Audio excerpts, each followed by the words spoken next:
Hoje falaremos da United States Army Air Forces, como ela foi criada e qual foi seu desempenho na Segunda Guerra Mundial.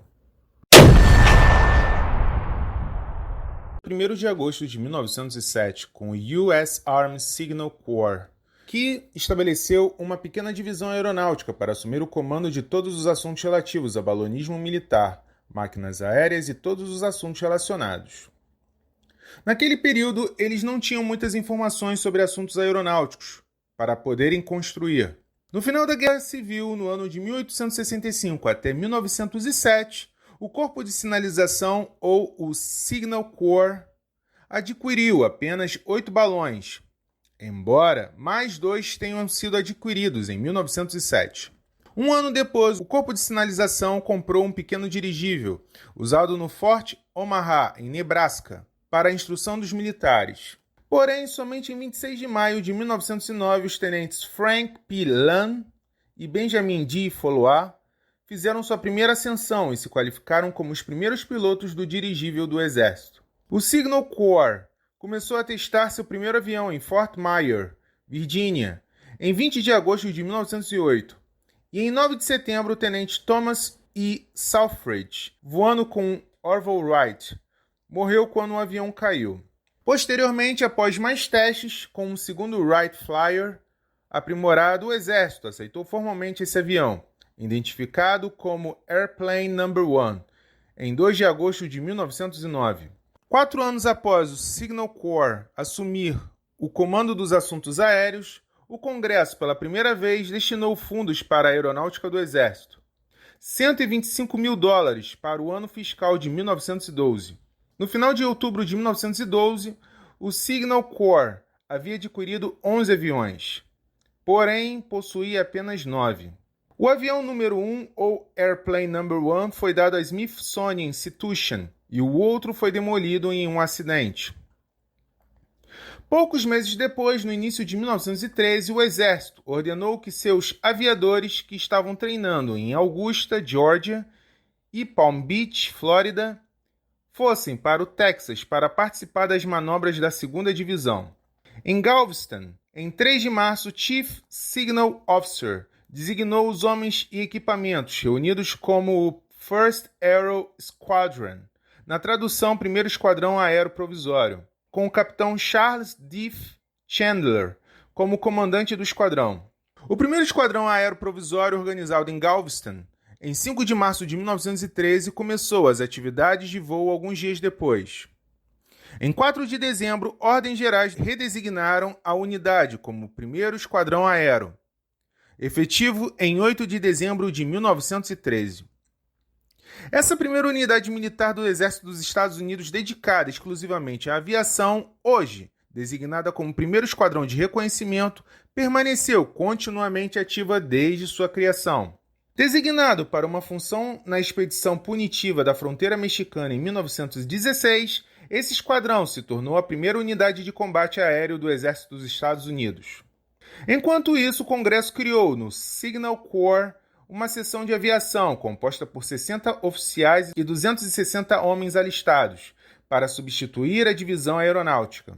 Assinado pelo presidente, esse projeto de lei se tornou lei em 18 de julho de 1914. Ele instruiu a seção de aviação a operar e supervisionar todos os aviões militares do Exército dos Estados Unidos, incluindo balões também, todos os aparelhos pertencentes a tais embarcações e aparelhos de sinalização de qualquer tipo quando instalados em tais embarcações. A seção também treinaria oficiais e homens alistados em questões relativas à aviação militar e, portanto, abraçaria todas as facetas da organização e operação aérea do Exército. A antiga divisão aeronáutica continuou a existir, porém, operava como escritório de Washington, da nova seção. Quando a Primeira Guerra Mundial estourou na Europa em agosto de 1914, o First Aero Squadron representava toda a Força Aérea Tática do Exército dos Estados Unidos. Contou com 12 oficiais, 54 homens alistados e 6 aviões, números que aumentaram em outubro para 16 oficiais, 77 homens alistados e 8 aviões. Em dezembro de 1915, a seção de aviação constituiu em 44 oficiais, 224 homens alistados e 23 aviões, ainda considerada uma pequena força quando comparada às forças aéreas incipientes das potências europeias. Todavia, a guerra na Europa focou mais atenção na aviação. Um ato de deficiência urgente, em 31 de março de 1916, forneceu $500 mil para a seção de aviação e, em 29 de agosto, influenciado pela possibilidade de entrada dos Estados Unidos na guerra europeia, o Congresso destinou 13.281.666 milhões para a aeronáutica militar e outros $600 mil para a compra de terras para campos de aviação. Naquela mesma primavera, o Congresso aprovou o Ato de Defesa Nacional, que aumentou o número de pessoal autorizado na seção de aviação de 60 para 148 oficiais e deu ao presidente o poder de estabelecer a força alistada. O ato também forneceu um Signal Officers Reserve Corps de 297 oficiais e um Signal Enlisted Reserve Corps de 2.000 homens alistados para serem treinados sob a direção da Aviation Section.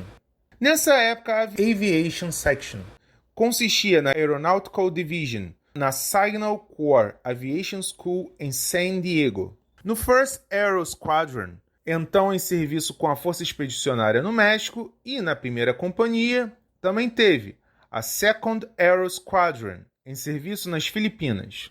Em outubro de 1916, os planos da Aviation Section exigiam 2 dúzias de esquadrões, 7 para o Exército Regular, 12 para as divisões da Guarda Nacional e 5 para a Defesa Costeira, mais unidades de balões para a artilharia de campo e costeira. Em dezembro de 1916, os 7 esquadrões do Exército Regular já haviam sido ou estavam sendo organizados. Todos os 24 esquadrões foram formados no início de 1917. Todavia, o 1st Aero Squadron permaneceu o único totalmente organizado e equipado. Os planos para uma expansão ainda maior da seção de aviação estavam incompletos quando os Estados Unidos entraram na Primeira Guerra Mundial em 6 de abril de 1917.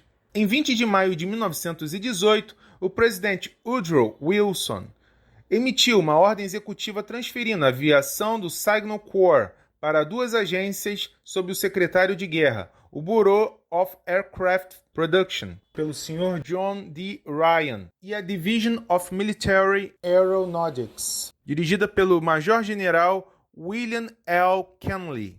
Em 24 de maio, o Departamento de Guerra reconheceu oficialmente essas 2 agências do Exército como constituintes do Serviço Aéreo do Exército dos Estados Unidos.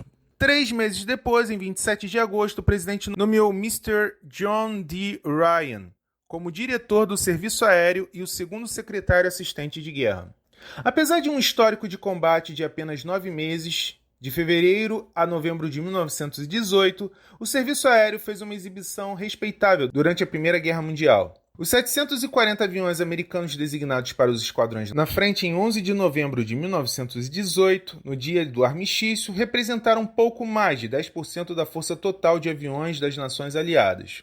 Todavia, o Serviço Aéreo havia conduzido 150 ataques de bombardeio separados, penetrando até 160 milhas atrás das linhas alemãs. Seus aviões lançaram cerca de 138 toneladas de bombas. No total, o Serviço Aéreo abateu 756 aviões inimigos e 76 balões inimigos, enquanto perdeu 289 aviões e 48 balões. A dispersão dos esquadrões aeronáuticos entre várias organizações do Exército durante a guerra dificultou a coordenação de atividades aéreas, o que levou à criação de organizações de escalão superior. Na frente, esquadrões com funções semelhantes foram formados em grupos. O primeiro organizado em abril de 1918 como 1st Corps Observation Group. No mês seguinte, o 1st Pursuit Group foi formado e em julho de 1918, as Forças Expedicionárias Americanas, com a sigla AEF, organizaram sua primeira unidade de aviões acima de um grupo.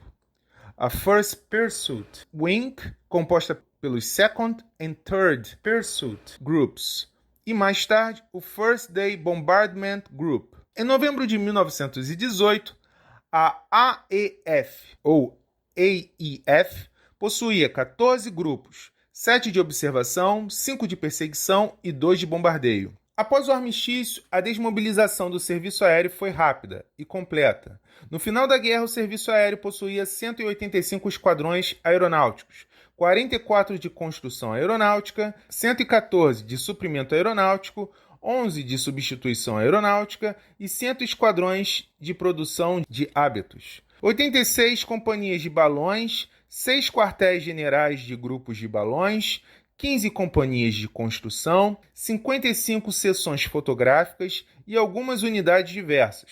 Em 22 de novembro de 1919, todos foram desmobilizados, exceto uma construção aeronáutica, uma substituição aeronáutica e 22 esquadrões aeronáuticos, 32 companhias de balões, 15 seções fotográficas e algumas unidades diversas. Entre 11 de novembro de 1918 e 30 de junho de 1920, o efetivo de oficiais caiu de 19.189 para 1.168 e o efetivo de alistados caiu de 178.149 para 8.428. Após a Primeira Guerra Mundial, a força do serviço aéreo correspondeu ao que o Congresso considerou satisfatório para tempos de paz. O ato de reorganização do Exército de 1920 tornou o serviço aéreo um braço combatente do Exército e deu ao chefe do serviço aéreo o posto de major-general e seu chefe como assistente no posto de general de brigada. Unidades aéreas táticas nos Estados Unidos foram colocadas sob os 9 comandantes de área do Corpo dos Estados Unidos, onde continuaram a ser empregados principalmente em apoio às forças terrestres. O chefe do serviço aéreo manteve o comando de várias escolas de treinamento, depósitos e outras atividades isentas do controle do Corpo do Exército. Durante a maior parte da década de 1920, a força ofensiva total do serviço aéreo nos Estados Unidos consistiu em um grupo de perseguição, um de ataque e um de bombardeio.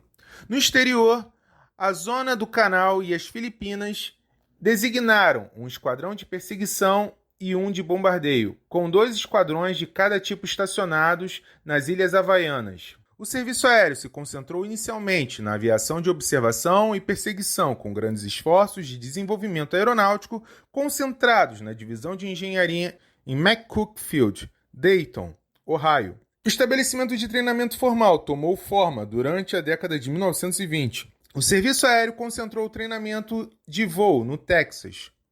Escolas técnicas para oficiais e homens alistados ficavam em Chanute Field, Illinois. A escola tática do serviço aéreo, mais tarde Corpo Aéreo, treinava oficiais para comandar unidades superiores e ensinava o emprego da aviação militar. Localizada inicialmente em Langley Field, Virgínia, essa escola mudou-se para Maxwell Field, Alabama, em 1931. Uma escola de engenharia fazia parte da divisão de engenharia em McCook Field, mais tarde localizada em Wright Field, Ohio. O Air Corps Act de 1926 mudou o nome do Air Service para Air Corps, mas deixou inalterado seu status como um braço combatente do Exército dos Estados Unidos. O ato também estabeleceu o Office of Assistant Secretary of War for Air. O Air Corps tinha, na época, 919 oficiais e 8.725 homens alistados, e seu equipamento aeronáutico moderno consistia em 60 aviões de perseguição e 169 aviões de observação. O total de aviões em serviço de todos os tipos era inferior a 1.000. Em agosto de 1926, o Exército estabeleceu o Air Corps Training Center em San Antonio, Texas. Algumas semanas depois, em 15 de outubro, a organização logística foi colocada em bases mais firmes com o estabelecimento da Material Division, Air Corps, em Dayton, Ohio. Um ano depois, essa divisão mudou-se para o vizinho Wright Field. Posteriormente, a base primária para a logística aérea. No Texas, Randolph Field, o West Point of the Air, foi inaugurado em 20 de junho de 1930. E se tornou a sede do Air Corps Training Center e o local da principal escola de aviação em 1931. Em 30 de junho de 1932, o Air Corps havia crescido para 1.305 oficiais e 13.400 homens alistados, incluindo cadetes e possuía 1.709 aviões distribuídos entre 4 esquadrões de ataque, 12 de bombardeio, 16 de perseguição e 13 de observação.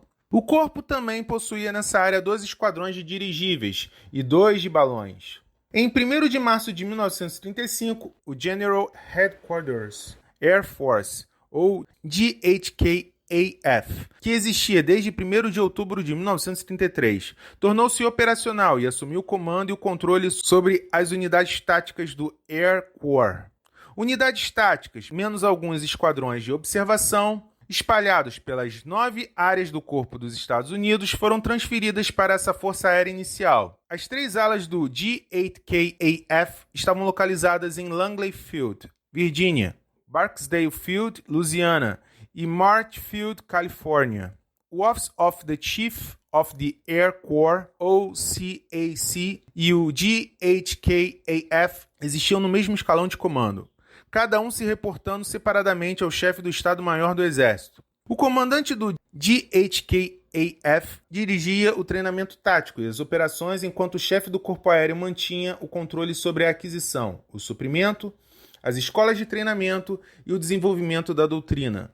Em 1º de março de 1939, o chefe do Corpo Aéreo assumiu o controle do GHKAF, centralizando o comando de todo o braço aéreo. Durante a crise sobre a partição da Tchecoslováquia no verão e outono de 1938, a Luftwaffe alemã demonstrou uma demonstração de força que o poder aéreo havia se tornado um instrumento poderoso nas relações internacionais. Em setembro de 1938, 500 aviões da Luftwaffe apoiar as forças terrestres alemãs que ocuparam os Sudetos na Tchecoslováquia. O presidente Franklin D. Roosevelt reconheceu a crescente importância do poder aéreo. Reconheceu que os Estados Unidos poderiam ser atraídos para uma guerra europeia e acreditava firmemente, de acordo com seu conselheiro Harry Hopkins, que o poder aéreo venceria. Assegurado de uma recepção favorável na Casa Branca, o Corpo Aéreo preparou planos em outubro de 1938 para uma força de cerca de 7.000 aviões. Logo depois, o presidente Roosevelt pediu ao Departamento de Guerra que preparasse um programa para um corpo aéreo composto por 10.000 aviões, dos quais 7.500 seriam aviões de combate. Em uma mensagem especial ao Congresso, em 12 de janeiro de 1939, o presidente solicitou formalmente esse programa. O Congresso respondeu em 3 de abril, autorizando 300 milhões para um corpo aéreo, não excedendo 6.000 aviões em serviço. Começando em setembro de 1939, o exército alemão e a Força Aérea Alemã conquistaram rapidamente a Polônia, Noruega, Holanda, Bélgica e França em um ano, expulsando também os britânicos do continente. Os líderes do corpo aéreo agora se encontravam na nova posição de receber praticamente qualquer coisa que solicitassem. Os planos logo exigiam 54 grupos de combate. Esse programa mal estava em andamento, antes que os planos revisados pedissem 84 grupos de combate equipados com 7.800 aviões e tripulados por 400.000 soldados, até 30 de junho de 1942. Ao todo, a força das Forças Aéreas do Exército dos Estados Unidos na Segunda Guerra Mundial aumentaria de 26.500 homens e 2.200 aviões em 1939 para 2.253.000 homens e mulheres e 63.715 aviões em 1945. Sabendo disso, vamos falar dos 5 aviões mais conhecidos que os norte-americanos utilizaram na Segunda Guerra Mundial. O Boeing B-17 Flying Fortress, ou B-17, na tradução B-17, foi um bombardeiro pesado dos Estados Unidos usado durante a Segunda Guerra Mundial. O B-17 foi projetado pela Boeing Aircraft Company em resposta a uma especificação do Army Air Corps de 1934 que exigia um bombardeiro de 4 motores em uma época em que 2 motores eram a norma padrão. O bombardeiro foi concebido desde o início para atacar alvos estratégicos, por bombardeio de precisão à luz do dia, infiltrando-se no território inimigo voando acima do alcance efetivo da artilharia antiaérea. Motores radiais turbo superalimentados, no caso um desenvolvimento exclusivamente americano, deveriam dar o desempenho necessário em alta altitude, e armamento defensivo pesado deveria fornecer proteção contra caças atacantes. A precisão deveria ser alcançada com a mira de bombardeio Norden, desenvolvida e colocada em grande segredo durante a década de 1930. O Norden consistia em uma mira telescópica, estabilizada giroscopicamente acoplada a um computador eletromecânico, no qual o bombardeiro alimentava entradas para altitude, condições atmosféricas, velocidade do ar, velocidade do solo e deriva. Durante o bombardeio, a mira era travada ao piloto automático para guiar o avião até o ponto de lançamento preciso. Nas mãos de um bombardeiro habilidoso, o Norden era uma mira notavelmente precisa. O primeiro protótipo do bombardeiro voou em 28 de julho de 1935 e o B-17 entrou em produção em pequena escala em 1937. As primeiras versões provaram ser mais vulneráveis a ataques de caça do que o previsto. Contudo, quando a versão B-17E começou a entrar em serviço, pouco antes dos Estados Unidos entrarem na guerra em 1941, o avião estava equipado com torres na fuselagem superior, barriga e cauda. Todas, exceto a última torre, eram operadas por energia e cada uma montava um par de metralhadoras de calibre de 12,7 mm. Esse aumento de poder de fogo fez do B-17 um oponente formidável para caças inimigos, particularmente ao voar em formações defensivas bem empilhadas para proteção mútua. O elemento básico de uma formação típica era uma caixa de esquadrão de 9 ou 12 aviões. 3 caixas de esquadrão escalonadas verticalmente e horizontalmente formavam um grupo, e 3 grupos em trilha formavam uma ala de combate. No evento, a necessidade de manter formações defensivas tão apertadas sobre a Europa comprometeu a precisão da mira de bombardeio Norden, já que os bombardeios individuais não eram possíveis sem quebrar a formação.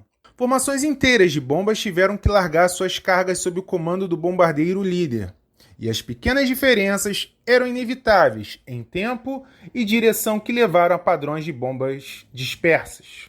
A versão definitiva do B-17 foi o modelo G, que entrou em serviço no verão de 1943, armado com nada menos que 13 metralhadoras calibre 0.50, incluindo 2 em uma nova torre para a defesa contra ataques frontais. O B-17 havia muitas metralhadoras. Era operado por uma tripulação de 10, incluindo piloto, copiloto, navegador, operador de rádio, bombardeiro e artilheiros. O teto de serviço do avião era de 25 mil pés a 35 mil pés, ou seja, 7.500 a 10.500 metros. Dependendo da carga de bombas, é fato que as formações de B-17 se mostraram incapazes de lutar sem escolta para alvos bem no interior da Alemanha, em face da oposição determinada de caças sem incorrer em perdas excessivas. Os ataques profundos foram cancelados em meados de outubro de 1943 e não foram retomados até fevereiro de 1944, quando caças de escolta de longo alcance como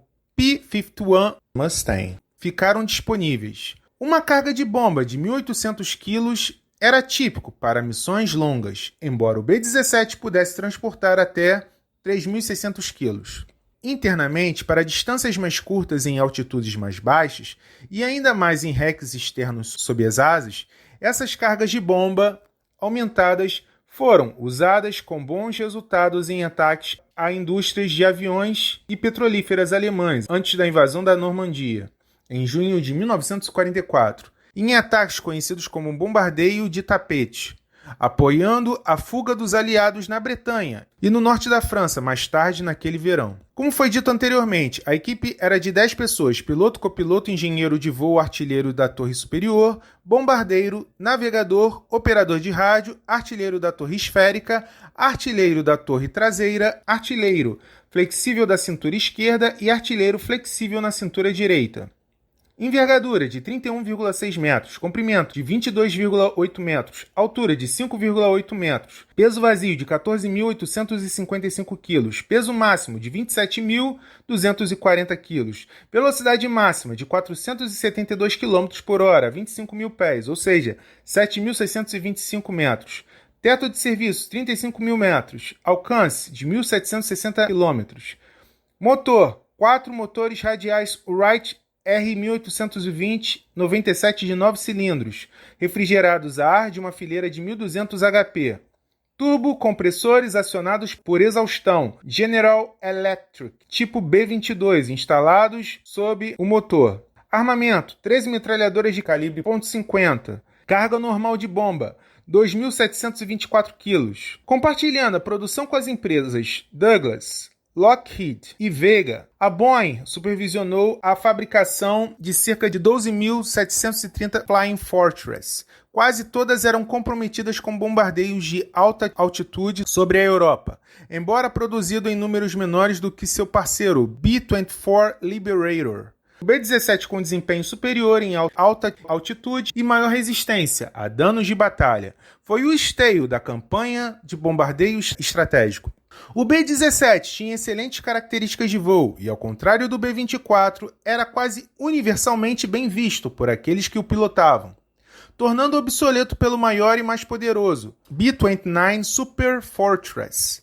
O B-17 serviu após a guerra em pequenos números, como um avião de busca e salvamento modificado para lançar botes, salva-vidas e paraquedas. Foram produzidas 12.731 unidades desse avião. O Consolidated B-24 Liberator, ou B-24, foi um bombardeiro pesado de longo alcance usado durante a Segunda Guerra Mundial pelas Forças Aéreas dos Estados Unidos e da Grã-Bretanha. Foi projetado pela Consolidated Aircraft Company, mais tarde Consolidated VALT, em resposta a uma exigência da Força Aérea do Exército dos Estados Unidos, de janeiro de 1939 para um bombardeiro pesado de 4 motores. O B-24 era movido por 4 motores radiais refrigerados a ar e tinha uma fuselagem espaçosa em forma de caixa pendurada sob uma asa alta, um trem de pouso triciclo e um conjunto de cauda dupla. O primeiro protótipo voou em dezembro de 1939 e na primavera de 1941 os B-24s estavam sendo entregues à Força Aérea Real Britânica, em uma base de pagamento e transporte. Os primeiros modelos do B-24 não tinham tanques de combustível autovedantes, o armamento defensivo pesado considerado essencial pela USAAF para um bombardeiro estratégico diurno. Portanto, eles foram usados principalmente para transportar cargas de alta prioridade e pessoas como o primeiro-ministro britânico Winston Churchill, que usou como seu transporte pessoal e para patrulhas antissubmarinas. Os B-24 antissubmarinos, alguns equipados com radar, desempenharam um papel importante na Batalha do Atlântico e foram fundamentais para fechar a lacuna no meio do Atlântico, onde os U-boats alemães haviam operado. A primeira versão do Liberator, considerada digna de batalha pela Força Aérea Americana, foi o B-24D, com motores turbo-superalimentados e torres motorizadas montando metralhadoras gêmeas de 0,50 polegada, ou seja, 12,7 mm, na fuselagem superior e na cauda. Os modelos subsequentes adquiriram armamento adicional, e os modelos B-24H e J, que começaram a entrar em serviço no início de 1944. Adicionaram torres motorizadas no nariz e na barriga e ostentavam um total de 10 metralhadoras de 0,50 polegada.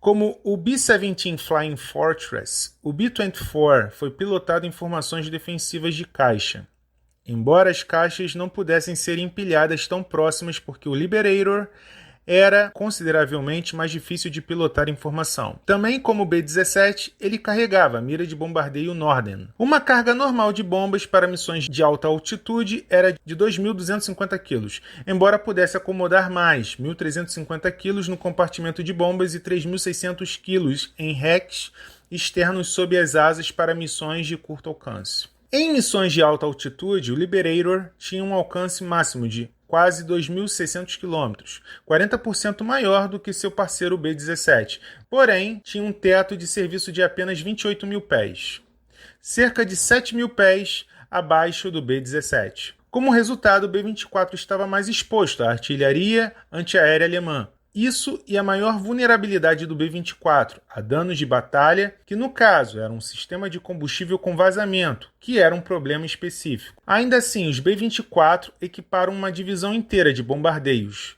da 8ª Força Aérea e, devido ao seu maior alcance, foram designados para alguns dos alvos mais difíceis nos últimos estágios da guerra na Europa. A tripulação contava com 10 pessoas: piloto, copiloto, bombardeiro, navegador, operador de rádio, engenheiro de voo, artilheiro da torre de esferas, artilheiro de cauda e 2 artilheiros de cintura. Envergadura de 110 pés, comprimento de 66 pés, velocidade máxima de 487 km por hora, alcance máximo de 4.586 km, motores Pratt & Whitney R1830 43 segundos, de 1.216 cavalos cada, carga máxima de bomba 3.628 kg. Armamento: 11 metralhadoras calibre .50. O B-24 se destacou no Pacífico também, onde o longo alcance era escasso e as defesas japonesas eram comparativamente escassas. Lá, o Liberator efetivamente substituiu o B-17 a partir de 1942. O B-24 também desempenhou um papel importante nos teatros do Mediterrâneo e da China, da Birmânia e da Índia. E a Marinha dos Estados Unidos lançou uma variante de cauda única fortemente armada, o PB-4Y, ou PB-4U, como um bombardeiro de patrulha no final da guerra. Mais de 18.000 B-24 foram construídos entre 1940 e 1945, o maior total para qualquer avião dos Estados Unidos. Cerca de 10.000 pela Consolidated VALT e o restante sob licença da Douglas Aircraft, North American Aviation e Ford Motor Company. Desse total, pouco menos de 1.700 foram para os britânicos. O B-24 foi aposentado do serviço dos Estados Unidos quase imediatamente após o fim da guerra em 1945. Foram produzidos 2.698 unidades desse avião. O Curtiss P-40 Warhawk, ou P-40 Warhawk, foi um caça monomotor usado pelas Forças Aéreas do Exército dos Estados Unidos, bem como por muitas forças aéreas aliadas durante a Segunda Guerra Mundial. Foi produzido pela Curtiss-Wright Corporation e ganhou fama por seu serviço com o famoso American Volunteer Group, ou AVG, mais conhecido como Flying Tigers, na China antes dos Estados Unidos entrarem oficialmente na guerra.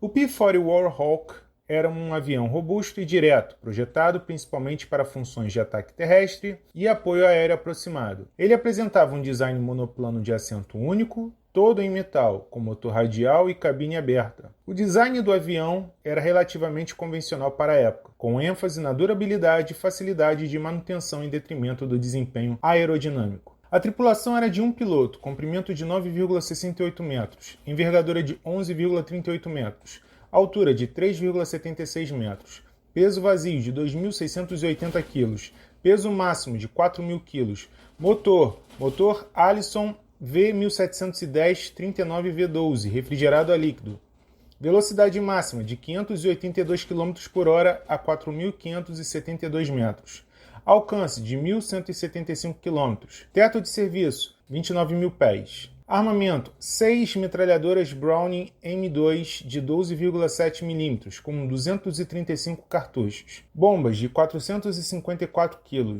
E um rádio VHF CCR-274N ou CCR-522. Foram construídos 13.738 unidades desse avião. O Republic P-47 Thunderbolt, ou P-47, foi um caça e também caça-bombardeiro usado pelas Forças Aéreas Aliadas durante a Segunda Guerra Mundial. Um caça monoposto de asa baixa desenvolvido para as Forças Aéreas do Exército dos Estados Unidos pelo Republic Aviation. Foi o maior caça monomotor a pistão já produzido. O P-47 se originou como uma proposta de junho de 1940, do designer da Republic, Alexander Kurtvally, para basear um caça no novo motor radial de duas fileiras Pratt & Whitney R2800, turbo superalimentado para desempenho em alta altitude, que aproveitou a potência do enorme motor, todavia apresentando problemas, e o primeiro protótipo não voou até junho de 1941. A produção não começou até março de 1942 e, mesmo assim, as dificuldades foram causadas por ondas de choque que se formaram em mergulhos de alta altitude, quando o fluxo de ar local se aproximava da velocidade do som, fazendo com que os controles de voo arrebatassem e, em alguns casos, travassem. Os problemas de controlabilidade foram finalmente resolvidos. Contudo, foi em meados de abril de 1943 que o P-47 entrou em combate sobre a Europa. A variante P-47D entrou em serviço na primavera de 1944 e tinha uma velocidade máxima de 700 km por hora e um teto de 40.000 pés. Fortemente armado com 8 metralhadoras de 12,7 mm montadas nas asas, Ele podia carregar uma carga de bombas de até 1.100 quilos e podia carregar 10 foguetes de 5 polegadas, ou seja, 127 milímetros sob as asas. O motor radial do P-47 provou ser notavelmente resistente a danos de batalha e com um armamento pesado e cabine blindada. Thunderbolt estabeleceu uma reputação como um dos caças-bombardeiros mais eficazes da guerra. Embora o Thunderbolt tenha sido superado e virado pelos alemães Me-109 e FW-190, ele era tão rápido quanto os caças da Luftwaffe no nível e podia superar qualquer coisa. O mais importante, seu motor turbo superalimentado deu ao P-47 a vantagem em altitudes acima de 30 mil pés. A maior contribuição do P-47 para a vitória dos aliados foi, sem dúvida, como um bombardeiro de escolta de longo alcance na Europa. Embora atrasos no desenvolvimento e na colocação em campo de tanques de combustível externos descartáveis, necessários para a extensão de alcance, tenham limitado o impacto do avião nessa função até o início de 1944. Como um caça-bombardeiro, ele desempenhou um papel importante na invasão da Normandia, atacando pontes e campos de aviação inimigos, antes do desembarque do dia D, em 6 de junho, e destruindo veículos blindados alemães durante a fuga dos aliados da área de concentração. O motor, como foi dito anteriormente, é um Pratt & Whitney R2859 de 18 cilindros radial, envergadura de 12,5 metros, comprimento de 9,24 metros, altura de 4,67 metros, peso vazio de 4.490 kg e peso máximo de 7.711 kg. Velocidade máxima de 685 km por hora a 30 mil pés. Alcance de 1.287 km. Teto de serviço 40 mil pés. Armamento 8 metralhadoras .50 e 2 de 1.000 libras ou 3 de 500 libras. Carga máxima de 2.500 libras. O caça mais importante dos Estados Unidos na Europa numericamente, superando em número os P-38 Lightnings e os P-51 Mustang combinados. O Thunderbolt também serviu com as Forças Aéreas do Exército no Pacífico a partir do verão de 1943 e com a Força Aérea Real Britânica na Índia e também na Birmânia, no caso Mianmar. Embora tenha servido com a Guarda Aérea Nacional dos Estados Unidos por vários anos, após a guerra, o P-47 foi aposentado do serviço de linha de frente após a vitória sobre o Japão em 1945. Foram produzidas 15.683 unidades desse avião. O North American P-51 Mustang, ou P-51, foi um avião de caça monomotor e assento único, originalmente projetada e produzida pela aviação norte-americana para a Força Aérea Real Britânica e posteriormente adotada pela Força Aérea do Exército dos Estados Unidos. O P-51 é amplamente considerado o melhor caça com motor a pistão de todos os tempos. O P-51 surgiu como uma proposta de abril de 1940 à Comissão Britânica de Compras de Aviões, pelo projetista-chefe do North American Aviation, J. H. Kindleberger, para projetar um caça do zero em vez de produzir outro caça, o Curtiss P-40, sob licença. O resultado foi um monoplano de asa baixa equipado com motor Allison em linha refrigerado a líquido. Outros caças com Allisons num turbo superalimentados, notavelmente, o P-40 e o P-39 mostraram um desempenho medíocre, e o Departamento de Guerra dos Estados Unidos reservou a produção de turbo-superalimentadores para bombardeiros de 4 motores, o P-38 Lightning sendo a única exceção daquele momento. No entanto, ao usar dados experimentais obtidos no Comitê Consultivo Nacional de Aviação dos Estados Unidos, a equipe de Kindleberger obteve um salto gigante no desempenho. Seu projeto, apelidado de Mustang pelos britânicos, tinha uma asa de fluxo laminar de baixo arrasto e um sistema de resfriamento de motor de baixo arrasto eficiente, que lhe dava velocidade e alcance excepcionais. Ele tinha uma velocidade máxima de cerca de 390 milhas, ou seja, 630 km por hora, em um alcance de combate de aproximadamente 1.200 km. O uso de tanques de lançamento externos quase dobrou seu alcance operacional para 2.200 km. A única desvantagem era a falta de um supercharger de alta altitude eficiente do Allison, o que restringiu o avião a operações de baixa altitude, abaixo de 4.600 metros. O Mustang Voou pela primeira vez em outubro de 1940, entrando em produção em maio de 1941 e começou as operações de combate com a RAF em abril de 1942. Cerca de 1.579 Mustangs com o motor Allison foram produzidos. Eles eram tipicamente equipados com 2 metralhadoras calibre .50 montadas no nariz e 4 metralhadoras calibre .30 montadas na asa. Embora um modelo tivesse 4 canhões de 20 mm e outro, o A-36A, fosse um bombardeiro de mergulho para USAF. Eles serviram como caças de baixa altitude e como aviões de reconhecimento fotográfico de longo alcance sob a designação F-6, principalmente na RAF. Eles descobriram que o eficiente superalimentador mecânico do Merlin proporcionava ao caça excelente desempenho em grandes altitudes. A América do Norte rapidamente seguiu o exemplo. O Merlin já estava sendo produzido sob licença nos Estados Unidos pela Packard Motor Company e no verão de 1943 os P-51 com motor Packard Merlin estavam saindo da linha de montagem da América do Norte. Os P-51 com motor Merlin, equipados com tanques de lançamento alimentáveis, tinham um alcance operacional de mais de 2.500 km e montaram suas primeiras missões de escolta de bombardeiros de longo alcance sobre a Alemanha em meados de dezembro de 1943. Eles rapidamente estabeleceram a ascendência sobre os principais caças da Alemanha, o ME-109 e o FW-190. A superioridade do P-51 foi particularmente evidente acima de 20 mil pés, ou seja, 6 mil metros.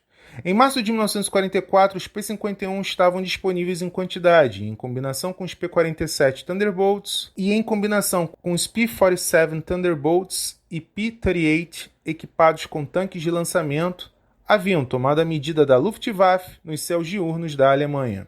As perdas paralisantes que os bombardeiros norte-americanos tinham sofrido anteriormente foram posteriormente reduzidas drasticamente. Em outubro de 1943, cerca de 9,1% das surtidas de bombardeiros da 8ª Força Aérea, creditadas por terem atacado seus alvos, não conseguiram regressar e outros 45,6% foram danificados. Em fevereiro de 1944, os números correspondentes caíram para 3,5% e 29,9%. A partir desse ponto, a Alemanha esteve efetivamente sob bombardeamento 24 horas por dia.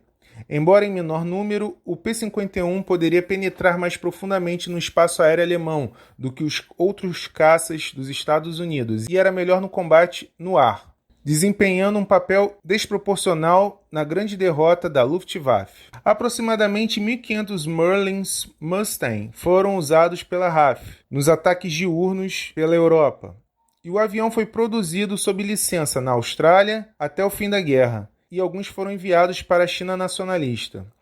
A versão produzida foi o P-51D. Ele voou a uma velocidade máxima de cerca de 700 km por hora e atingiu um teto operacional de quase 12.800 metros. E foi armado com 6 metralhadoras de 12,7 mm, montadas nas asas. Pontos rígidos abaixo de cada asa permitiram que o P-51D fosse equipado com bombas de 230 kg ou lançadores de foguetes de 3 tiros de 114 mm, reforçando suas capacidades como uma plataforma de apoio aéreo aproximado. Começando na primavera de 1945, versões posteriores do Mustang, projetadas para operações de alcance extremamente longo, voaram sobre o Japão a partir de bases nas Ilhas Marianas. A versão de fotorreconhecimento do Mustang, o F-6, foi usada em todos os teatros da guerra pela USAF e pela RAF. Ao contrário das versões de fotorreconhecimento do P-38, o F-6 manteve seu armamento, sendo usado principalmente em operações de baixa altitude, onde poderia ter que se defender.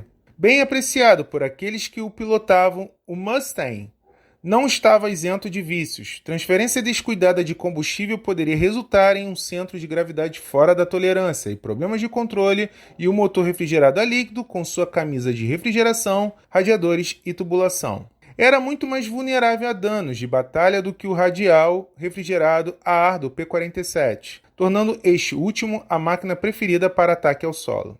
Equipe de uma pessoa.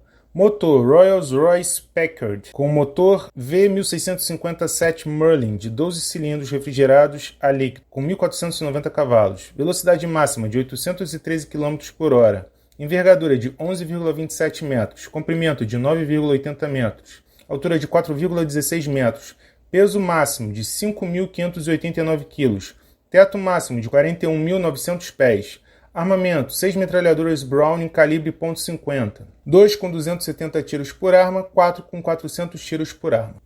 Cerca de 13.300 Mustangs movidos a Merlin foram produzidos nos Estados Unidos. Embora os contratos de produção tenham sido cancelados no fim da guerra, o P-51 permaneceu em serviço com a Força Aérea por vários anos depois disso. Os P-51, alguns retirados de naftalina, foram usados para missões de ataque ao solo no início da Guerra da Coreia. Os Mustangs também foram usados pelas forças nacionalistas na Guerra Civil Chinesa e por Israel, na invasão do Sinai em 1956. Os P-51 continuaram a servir em países menos desenvolvidos na década de 1960 e viram combate pela última vez nas mãos dos salvadorenhos durante a Guerra do Futebol de 1969 com Honduras. A conclusão que chegamos é que os Estados Unidos foram pioneiros na construção de aviões e com o tempo foram mostrando seu potencial. É fato que, após o fim da Segunda Guerra Mundial, esses aviões seriam reconhecidos pelos seus feitos em campo de batalha. No próximo episódio falaremos da Военно-воздушные силы Союза Советских Социалистических Республик, no caso, a Força Aérea Soviética. Se você não se inscreveu, a hora é agora. Se gostou, dê um like também. Um grande abraço e até a próxima.